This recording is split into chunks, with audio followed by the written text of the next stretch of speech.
Hello and welcome to your go-to sports hangout. I'm Dip Yanko. And I'm Sean Kitevis. It's been an amazing week for Filipino sports, and we've got it all covered tonight. This is Starting Lineup. JD! Puts it on top and hits it nice to dagger three. Gold medalist and Olympic champion from Europe.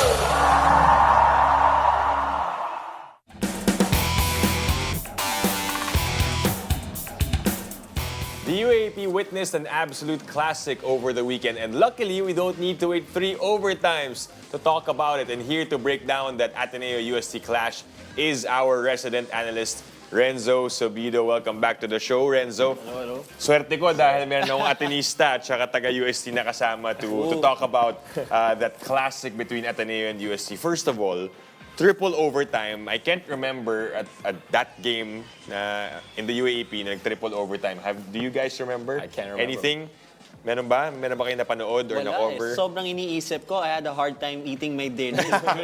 Right. So I think this possibly is the first in the Final Four era. Talk about your thoughts about this game. Sabi mo nga, Renzo, dinner time, di ka makaalis dahil pinapanood mo. Hirap na hirap ako kumain. But, definitely it's one for the books, that game. And, it really entertained, the basketball community for both sides, for Ateneo and UST. And, both teams just really showed pure grit. Yeah. I love that, pure grit. Renzo, was there any point in the game where you thought this could go to triple overtime? Actually, there were a lot of moments there that were both teams showing their capabilities, their ability, to really trim down the lead. Where Ateneo, from the get-go, they were leading by as much as 12 points, but, UST would make big-time plays and then trim the lead down. Vice versa also, Ateneo would do the same with UST, and, definitely it was a back-and-forth ball game. That's why it was really competitive. So we're seeing some highlights now in that beautiful renovated Blue Eagle gym, by the way. And of course, a lot of Ateneans and Tomasians coming to watch the game. For you, Sean, I want to ask you too, because you've played under Coach Tab. In games like this one, what does he tell the boys? I'm sure nasayangan sila losing in triple overtime, but I'm sure he also saw the good stuff among his players in that game. Yeah, I mean, Coach Tab always emphasizes having a killer instinct. Just because you're in overtime with a top team, it doesn't mean like it's time to take a break. It's time to keep pushing on that gas pedal. And sadly, Ateneo just ran out of gas. They had 3 games in 6 days. Yeah. And you could see it in just the heightened emotions, the crowd. It takes a lot of adrenaline. Yeah. Apart from the fatigue factor though, Renzo, were there X's and O's that you think really spelled the difference for UST to get that game? Or it was just really tight and until the triple overtime, it was anyone's ball game? I mean, everything that Sean said, it really took place in that game. But, I think when you're playing in a game head-to-head during OT periods, it's your attention to details. And I think it showed that. It was very evident there that Ateneo didn't have the strength, the energy, to really focus on the details, on the game plan. But, it didn't happen with UST. UST kept on coming, didn't really take off their foot on the gas. Yeah, I mean, Renzo, you've been in big moments like this. In that final OT, what was the difference for Ateneo and UST? I don't know, it's just that UST were more healthy during the final OT, and they executed well. They went back to their basics, their foundation, the things they've been working so hard during the preseason. Setting up good ball screens, waiting for the screen, diving for those loose balls. And it showed that they have the capabilities, to really close out games. Yeah, and balikan lang natin yung sinabi niyo with the fatigue, because you guys have had your big moments. Renzo, the Renzo Sobido left wing shot against UP. Which we now call the Sobido wing. The Sobido wing. And then you had the SQ steal last season against USC when you guys beat the Growling Tigers in their home court. This time bumawi yung USC. So, is it a factor dahil nga you guys have had that experience, but you have the one and dones. You have Escobar, Lazo, Ladi, but probably they haven't experienced that type of atmosphere or yung ganyang kahabang laro that ultimately led to the UST victory? You know, it was very evident that, masyadong mababa din talaga yung lineup ng Ateneo. They don't have the depth there. Their main three players, kay Manny Laddie, Escobar, and Jared Bay were experiencing cramps. But, on the other side, UST, they were all healthy. Everyone was playing 110%. And it's gonna really affect the game. I think it was just a 9-man rotation that Coach Tab was able to utilize. I mean, if you're in Ateneo's locker room, Renzo, talk to me. What are the top takeaways in this game? Definitely everyone needs to step up from the first group to the third group. But if you're the main players, it's your responsibility. You need that accountability to take good care of yourselves. Because, if you're out of the game, those things could happen. You could lose games. And, but at the same time, it's all about mental toughness. When I was still playing for UST, Coach Aldin would always tell me, pag pagod na pagod ka na, you just have to rely on the game plan, go back to the basics, attention to details, and keep things simple. How about for the UST Growling Tigers, without bias? And I know you will say this without bias because you've been covering the UAAP, Renzo. But seeing them in this game, away from their home court, visiting Katipunan, and then getting those big shots for Skip Padrigao, making those big plays, Jello Crisostomo, are they the real deal for season 88 and a team that could make a push sa championship? Ito, walang bias. But I could say that they're a finals contender this season. And, they've been defying the odds. They're showing what they're capable of. They've been winning big games. Tinatambahan nila iba yung teams, but right now they've been playing back and forth against Ateneo, and at the end they showed that they had what it takes for them to win games. Yeah, so that only hump that they experienced was that loss against NU, but nakabawi sila agad. Yes. So moving forward, who are the guys that you think are really key for USC to maintain this type of performance? Kasi for Ateneo, napag-usapan natin yung main guys, but for the Growling Tigers, meron ka ba bang players na you think could help step up in order to keep this momentum? Definitely, aside from Forsky Padrigao, Colin Sacoe, and their King Tiger, Nick Caballero, you have Crisostomo there, Asido, Paranada is also there, Mark Lemet. You have plenty of players who can really step up in any given moments during the ball game, and it showed in that game against Ateneo what the team is capable of doing. Right, more of the games over the weekend na pag-uusapan natin, pero kailangan unahin talaga yan because that was a really classic match with Ateneo and UST. Yeah, I mean, super exciting season ahead of us. Renzo, stay right there. We've got more UAP talk after the break. Stay tuned. You're watching Starting Lineup.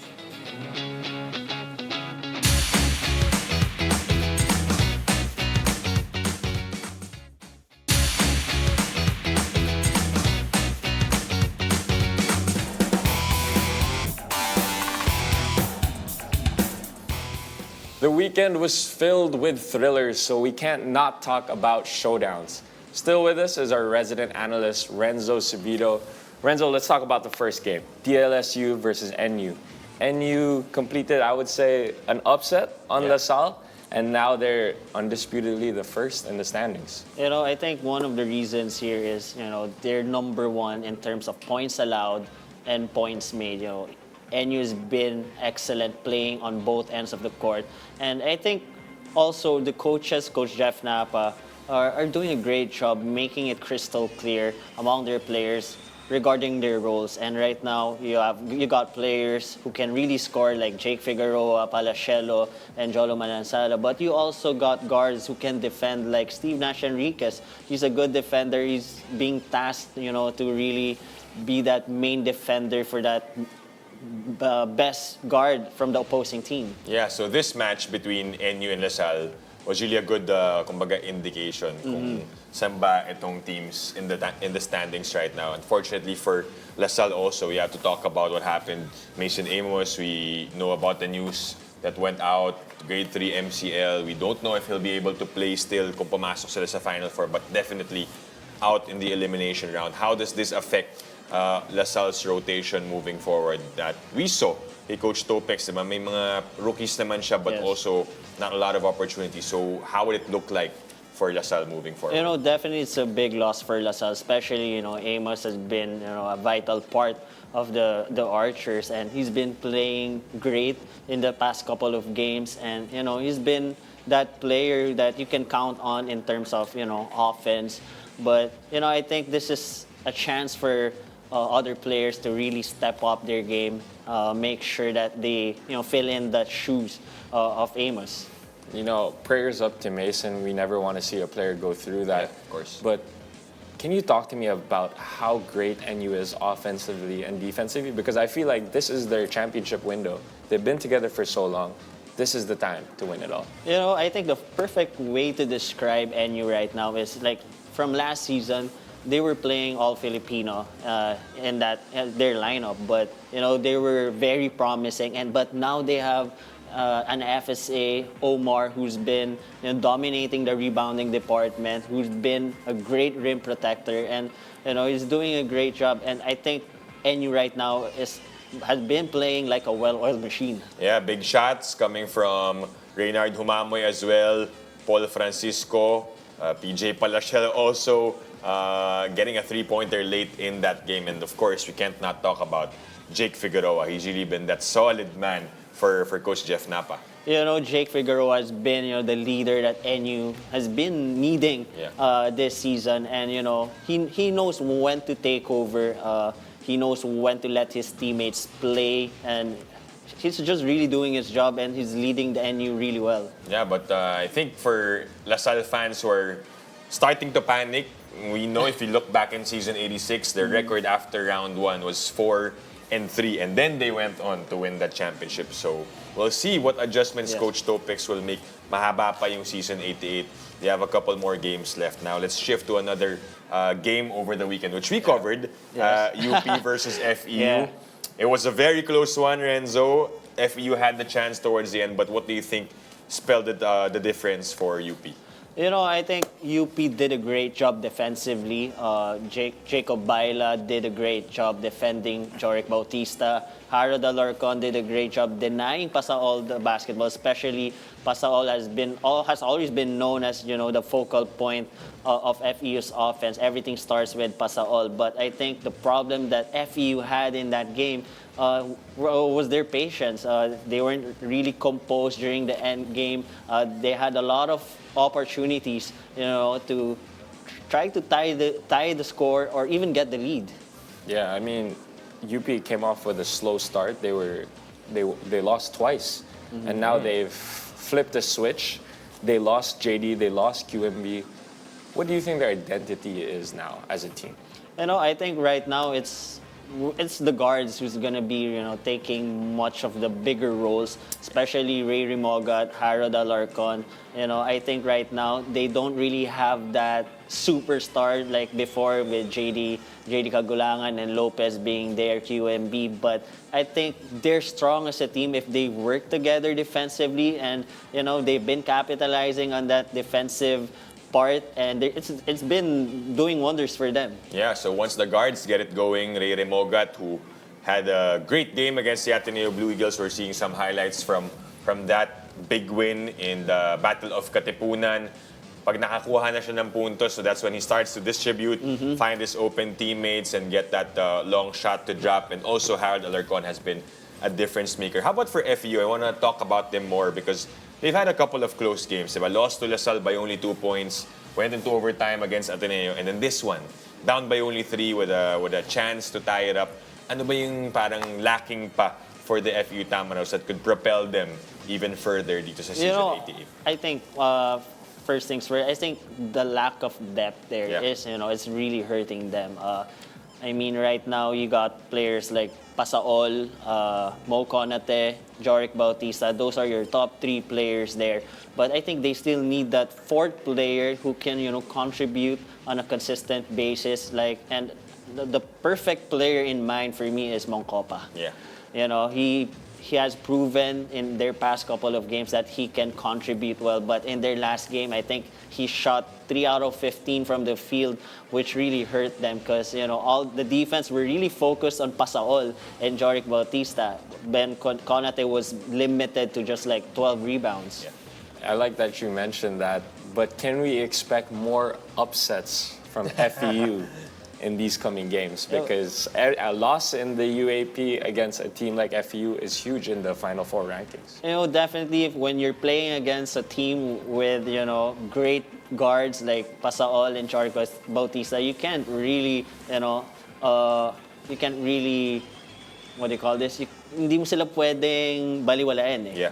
Yeah, you can't really be relaxed. You have to make sure you do your homework, do your work, and play hard as you can. Right. Now, before we go off of this topic, I want to talk about the upcoming games. Dahil patapos na yung round 1, Sean, but there are big games coming up. Just your early thoughts on the finals rematch. UP and LaSalle will have yet to see each other. They will play against each other over the weekend. Meron pa tayong Ateneo versus NU battle also for the top seedings. What are we expecting in the final weekend of UAAP? I think it's gonna be a great matchup. It's gonna be an exciting one, and especially that those games, both teams are trying to be consistent. Other teams are trying to get back in the win column. So, it's going to be exciting because right now, season 88 is very unpredictable. Yeah, final weekend of round 1. Let me correct myself. Baka so, nagpanik yung mga tao. Patapos na yung season 88. We need more of these games and we need you more here on the show, Renzo. Maraming salamat for joining us tonight. Thank you, Renzo. All right, we head over to the PVL. When we return, stay tuned. You're watching Starting Lineup.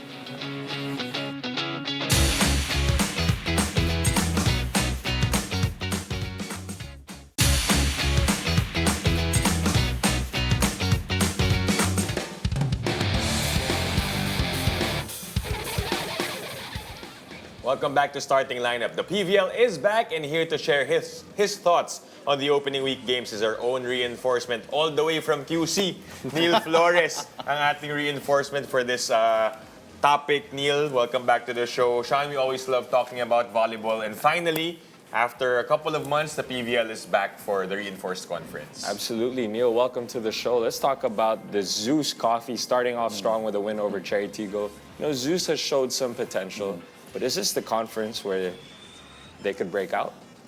I think so because I believe that they have one of the best middle blocker rotations this conference. In the Reinforced Conference, most of the reinforcements are wing spikers, outside hitters, opposite hitters. So it will really boil down to the other players on how they can produce the points to help these foreign guest players. And with Zeus, they're very heavy on defense.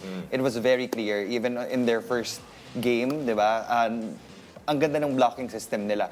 And people favored Cherry Tigo, I would say, coming into the game because they finished silver in the on-tour conference, that pocket tournament. They also finished 4th in the invitationals, just falling short when they lost against Kobe Shinhwa. But right off the bat, na-disrupt agad ng Zeus yung system ng Cherry Tigo. That's why they won that in 4 sets. Right, talking about their solid lineup at the middle, diba? They had that former #1 pick, Thea Gagate, who's back from the national team stint. Got a good haul last PVL draft, AC Minor, tas steal nga na tinatawag nila si Riza Nogales. But what about the debut of Anna De Beer? Their reinforcement scoring 30-plus points for the Thunderbells. Yeah, she's definitely a big hitter. The power is definitely there. Siguro if I were to rank the reinforcements after their first game, she would definitely be in the top 2. And she will be a big help talaga for Zeus Coffee. When we talk about the Reinforced Conference, it's always about building that smooth connection with your foreign guest players. And when you get that down, it's going to be easy for them to score. Just imagine, first game pa lang, 36 points agad. Farm Fresh had a 38 output from the reinforcement. So these are the numbers that is expected of these foreign guest players. And the good thing about Annie De Beer is that she's not just focused on offense. She's also a decent passer. She can also block as she is a very tall hitter as well. So it's an all-around game talaga for Anna De Beer. Tsaka nakakapag-TikTok pa siya sa lagay na yan. Dami niyang content while she's here in the Philippines. Neil, you mentioned defense. I'm always going to be a big fan of defense. Let's talk about the Wall of Thunder, their middle blockers, Riza, AC, and Thea. Are they going to be a force to reckon with this season? Definitely, kasi I always believe na Zeus yung nananalo sa draft by some reason. They always get yung mga steals na sinasabi. AC Minor, Riza Nogales. And Riza Nogales was already the 25th pick. I was actually expecting her to be in the first or in the second Right, round. yeah. But I know that she was dealing with injuries, kaya siguro nag-alangan yung other teams. But look at her now. I mean, she already won a Best Middle Blocker award in the PVL. And pag tiningnan mo yung rotation ng Zeus Coffee, they have different styles of play. If you Yeah. need more defense, you can field in Thea Gagate. If you need a variety of offense or attack points, you can go to AC Minor. Because out of the three, AC Minor is the one that can go for slide attacks. And it was very evident na sobrang taas ng efficiency niya when she goes to that short or long slide. And that is going to be a weapon also for Zeus Coffee. Yeah, but for Cheritigo, isang game pa lang yan, di ba? So mahaba pa yung reinforced conference, chance for them to bounce back in their next outing. Yung isa pang laban na pag-uusapan natin over the weekend, ito. Game Thank mo you. yun. Game ko yun, and I thank you, Neil, for staying with us all throughout that long match. Nag-5 sets yung Akari versus Screamline. This is a matchup that people were really anticipating dahil ito yung rematch ng 2024 Reinforced Conference Championship. Akari has never beaten Creamline prior to that night, but talk about what they did to surprise the fans in that matchup. I think that Mars Alba just really had a breakout game. Parang siya yung pinaka-hinihintay ng Akari para mapaganda ng maayos yung sistema nila. She was able to utilize her middles, and I think that was the missing link in the past conferences for Akari. They have talented middle blockers. Sed Domingo is there, decorated middle blocker from the Cool Smashers before. Right. You have Fifi Sharma as well. It's just that when you take a look at the stat sheets from before, parang bitin yung production from the middle na dapat merong set, consistent production from that point. And in that game, they were able to gain a combined output of 25 points, and that's already a big number considering na Anna De Beer already had 36 markers. Yeah. I mean, Mitchum. Annie Mitchum Yeah. already had 30 plus points as well. So yung combined effort ng middles with the wings really helped Akari. Yeah. You mentioned Annie Mitchum. She scored 33 points, but she looked very cool and collected during that game. Can you talk to me about her presence for Akari? Actually, iba nga yung vibe ni Annie Mitchum compared aura. to the other Yeah, it's aura. imports Yeah. because some are very animated, they're very, intense. Yeah. But see Annie Mitchum, very chill. I mean, she would just focus on the game. She would talk to her teammates, give instructions as well. And I think she has understood the assignment. Nagets niya yung Philippine style of play. So, nung una, of course, pag first few sets, kinakapapa ng foreign guest players kung paano sila lulusot dun sa defense patterns ng other team. But habang tumatagal yung game, she was more comfortable. And again, the connection with Mars, Yeah. I can't say anything else pa kasi first game pa lang yun and she is surrounded by so many great setters in the coaching staff as well. Vince Mangulabnan, Coach Tina Correct, Sala. correct. So she's in good hands. Feeling ko kinocompose niya yung sarili niya kasi nakita ko niyayelo siya, nilagyan ng yelo, parang they're fanning her kasi nga medyo naiinitan, but I'm sure she's gonna adjust to the weather here. One player that we have to talk about, Justine Hazareno. Oh, yeah. You saw all the dives, all the saves from her in that match. Sabi nga ng ating volleyball fan, she mothered that game Yes. literally and figuratively. What can you say about her with the Chargers? Top contender for best libero, definitely. From her last stint, nakita na natin what she can provide to a team. And when you have a good libero, a steady libero na hindi mo na aalalahanin in the back row, you will have so many chances to transition to offense. And yun Yeah. yung nakita natin sa Akari. In the longer rallies, they kept that ball alive. Mars Alba kept on feeding that ball to the reinforcement or to the middles. Even Ellie Soyod was also active. So, yun yung maganda eh. Kahit saan pwede pumunta si Mars, basta buhay yung bola. And that's the main job of Justine, and she will do an incredible job this conference for sure. Right, and rightfully so, Akari is a legitimate contender. Possibly could make another run for another championship appearance in the Reinforced. Neil, thank you so much for breaking down the games as always, and we look forward to more of hearing you in the matches. So many things exciting for sports. Thank you for joining us tonight. I'm Sean Quiteves. And I'm Dip Dipianco. This is Starting Lineup.